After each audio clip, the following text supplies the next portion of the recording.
مزیت لسر بازار اسپیاتیان و خودانکرنا آجران شری را واستن لاستودیو رزدار رباس اسماعیل برای سامان آجران هولری لگلمه که رباس تو بخیرات سپاس با آماده بونا و هدی زیادتر خواست لسر برهم سپی زیادتر دبیدن لگل بگشتن و وقت شیری خمالی نها ام د خودانکرنا آجران شری داده چه از داینه زور سپاس بوم در فتا مال هریم کردستان لدوای دستور کاربونی کابینه حکومت هریم کردستان و گرینجدانی جناب سرۆک وەزیران بۆ کەرتی کشتوکاڵ سامانی ئاژەڵش بێبەژنە بۆ لەو بارەی توانیمانە پێشکەوتنی بەرچاو بەخۆ بینێتن بە تایبەتی لە بواری پەلەوەر و ئاژەڵداریش بەشێک بۆ لەو پێشکەوتنانە ئێمە پێشتر پرۆژەکانی مانگای شیرمان 78 پرۆژە بوو لە هەموو هەرێمی کوردستان بەڵام ئێستا خۆشبەختانە 90 پرۆژەی مانگای شیرمان هەیە بەڵام بە تاقەی زیاتر لە 16,000 سەر و ئەمە لە کوردستان پێویستیمان بە ساڵانە 500,000 تۆن لە شیر هەیە وەکو پێداویستی لە ئێستادا ئێمە 280 بۆ 290,000 تەن بەرهەمی ناوخۆ لە کوردستان هەیە ڕێژەیەک دەمێنێتەوە ئەوی دیکە هاوردە دەکرد لە شارەکانی و لە وڵاتانی دیکەدا ئەو زیادبوونەی ئەو جورە پرۆژانەی کە بەرهەمی ناوخۆ دێنن و دروست دەکەن لە بەرهەمە شیریەکە تا چەند لە خێرایی گەشەسەندندان زیاتر بووندان تاوەکو ئەو پێویستیەی هەیش پڕ بکەینەوە کە ماوە بەڵێ بێگومان ئەو ئارامش قامجێری لە کوردستان هەیە ئەوەی خاڵی سەرەکی بە بۆ ئەوی پرۆژەی گەورە و استراتیژی لە هەرێمی کوردستان بنیاد بنرێتن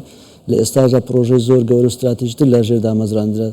جگەلەوەی ئەو پرۆژانە کە دامەزران بە تاقەی زۆر زیاتر چکە پێشتر پرۆژەکان پرۆژەی تەقلیدی و بە تاقی کەم دادەمەزران بەڵام ئێستادا پرۆژەکان پرۆژەی استراتیژی گەورەنە بۆ ئەوی بتانی پێداویستی ناوخۆ پڕ بکەینەوە و بتوانین بەشێک لە بەرهەمەکان ببینە هەناردەکاریش لەو بوارەدا و ئەمەش بە چەند هۆکارێکە یەک لەوانە پاڵپشتەکانی حکومەتی هەرێمی کوردستان بۆ بواری کشتوکاڵی بە تایبەتی سامانی ئاژەڵی لە زۆر بواردە هانی جوتیاران درایەوە ئاسانکاری لە چوارچێوەی یاسا و ڕێنماییەکان کراوە لە بۆ جوتیار بێ پرۆژەی استراتیژی گەورە لە بواری ئاژەڵداری دروست بکات بۆ بەرهێنەری زیاتر لەسەر ئاسانکاریەکان واسیم زانین چینەوە ئاسانکاریان دەکرێتن بۆ دامەزراندنی لەو جورە پرۆژانە بەڵێ ئەمە کاربار یاسا و ڕێنمایی دەکەین بەڵام زۆر جار لە یاسا و ڕێنماییەکان کار ئاسانی دەکەین بۆ بتوانین پرۆژەی گەورە و استراتیژ دامەزرێت و حکومەتی هەرێمی کوردستان پاڵپشتی جوتیاران دەکات بە شێوەی ناڕاستەوخۆ بە تایبەتی لە بواری ئالیک چۆن یعنی ناڕاستەوخۆواتە ڕێگەدا بە هاوردنی پێکاتە سەرچەکانی ئالیک کە چەند بابەتێکە کەری خۆشببوونی گومرجیان بۆ دەکاتن بۆ ئەوی بتوانین نرخی ئالیک بەکەمتر بگاتە دەست جوتیاران ئەو یەک لە خاڵەکانە خاڵی دووەمیش پاڵپشتی حکومەتی هەرێم بە ڕێگەی کارەباوە بە کە کارەبایان بە کشتتوکاڵی بۆ هەموو پرۆژەکانی سامانی ئاژەڵ و کشتتوکاڵی هەژمار دەکەن ئەمەش کاریگەری ڕاستە خۆی هەبە بۆی جوتیار بتوانێت زیاتر پەرە بە بوارەکانی خۆی بدات و بە تایبەتی سامانی ئاژەڵی باشە باسی ئالیکت کرد ئێمە لە بەرهەمێنانی ئالیک لە چه ئازدەن کاک ڕێباس ئەمە لە کوردستان لە بواری ئالی گەشتنە تێراخۆری بەڵام بەشێک لە پێکاتەکانی ئالیک ئەوەی لێرە ناچێندرێت لە دەروی وڵات هاوردەکە بەشەکانی تر ئەوی دیکە کە لێرە هەیە گەشتنە تێراخۆری و بگرە ئالیکمان ئەمە ڕۆژانە هەناردە شارەکانی ناوەڕاست و باشووری عێراق بە ڕێژەیەکی زۆر وە بە ڕغبەتێکی زۆرەوە داوای ئالیکانی ئێمە دەکەن کە لە کارەکانی ئالیکی هەرێمی کوردستان بەرهەم دێنێت هەناردەش دەکرێتن بەڵێ هەناردەش دەکەن ئەمە ڕۆژانە شارەکانی عێراقیان لە دەرەوە بوو دەرەوەش وەڵاهی لۆ دەرەوە کەمترە بەڵام زیاتری بۆ شارەکانی ناوەڕاستە چونکە بازاڕێکی ئاسانترە بۆ ئەمە هەرێمی کوردستان لەوەی بیبەنێ دەروی هەرێمی کوردستان تاوەکو بازار لە عێراقەبی ئاسانترە بۆ پرۆژەکانی ئەمەی هەناردە دەکرێتن زیاتر لە پێویستی ناوخۆمان هەیە ئالیک یان ئەوەتەیە لەگەڵ ئەمەی کە بەرهەمی ناوخۆمان هەیە هەناردەش دەکرێت بەڵێ ئەوەی هەمانە ینی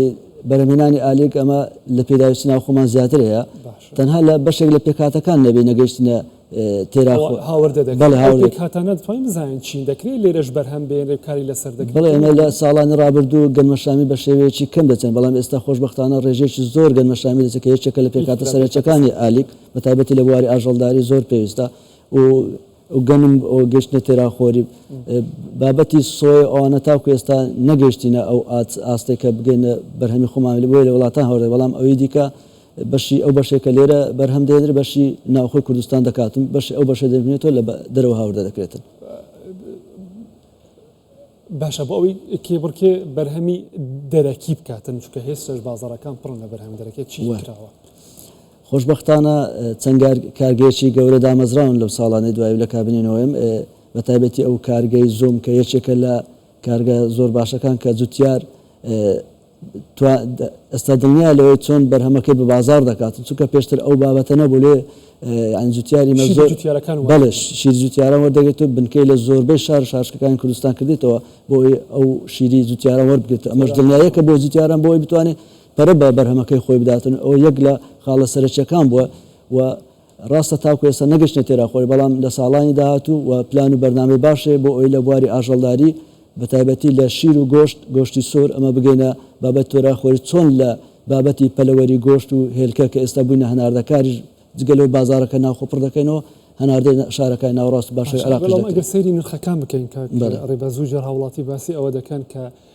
بەرهەمی خۆماڵی ڕاستە پشڕاست کراوە باشە لە خودی ئێرە لە خودی دەستی خەڵکی کوردستان دروست کراوە بەڵامگە سەیری نرخ بکەین بەرزترن لە نرخی ئەوانەی هاوردە دەکرێنەوە کێشەیەک لێرە هەیە زیاتر خەڵک بۆیە هێشتا داوای بەشێکیان داوای هاوردەکراوە هەوڵاتیمە دەبێ وشیار زیاتر وشار بێت چونکە تو بەرهەمێکی ناوخۆ بە تۆزە گرانتەکەی بەڵام بە کوالیتیی باشتر و بە دڵنیایەکی باشتر دێتە دەستە سەر سفرەخوانەکانە فرێشترە ڕۆژانەیە ئیشەش ڕۆژانە نەک ئەو بەرهەمێکە لە دەرەوە هاوردە دەکرێتن لێ ئەمە ینی داوا لە هاوڵاتیانەکە بەرهەمی ناوخۆ زیاتر پشت بێ بەستن و بەرهەمەکی کوالیتی بەرز و زۆر باشە باشە ئێستا زوو ئەو جورە پرۆژانە ڕادەگەیەنرێن یان ئیشی لەسەر دەکرێتن بەهۆی ئەو ئاسانکاریانەی بەڕێستان باستان کرد کە لەلایەن حکوومەتەوە پێشکەش دەکرێتن ئێستا لە پلاندا هەیە پرۆژەی نوێ کاری لەسەر بکرێت بەتەکید